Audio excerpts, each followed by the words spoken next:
Jari tangan Wakil Bupati Kaur Herlian Muhrim yang kena petasan disambung kembali. Wakil Bupati Kabupaten Kaur Bengkulu Herlian Muhrim menjalani operasi penyambungan jari tangannya yang terkena ledakan kembang api di malam pergantian tahun 2022 menuju 2023 kemarin. Operasi dilakukan dengan sukses oleh tim medis Rumah Sakit Umum Daerah Dr. M. Yunus Bengkulu yang kini menangani kondisi Herlian Muhrim. Kondisi Wakil Bupati Kaur tersebut juga membaik setelah menjalani operasi. Hal itu disampaikan oleh Direktur Utama Rumah Sakit Umum Daerah Dr. M. Yunus Bengkulu Anjari Wahyu Wardani. Ia mengatakan pemulihan luka pada tangan Wakil Bupati Kaur yang terkena ledakan kembang api pada malam tahun baru Sabtu 31 Desember 2022 itu membutuhkan waktu sekitar 3 bulan.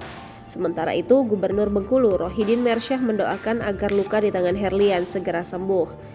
Herlian harus menjalani operasi di RSUD Dr. M. Yunus Bengkulu karena tangannya terluka akibat ledakan kembang api yang ia genggam saat momen perayaan Tahun Baru 2023.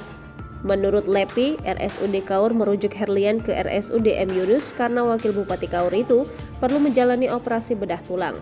Sementara RSUD Kaur hanya punya dokter bedah umum. Herlian pun dikabarkan bisa berkomunikasi dengan baik. Jari-jari tangan Herlian sempat mendapatkan penanganan serius tim medis RSUD M. Yunus. Mengenai kabar jari tangan Herlian diamputasi, Jarnawi menyanggah isu tersebut.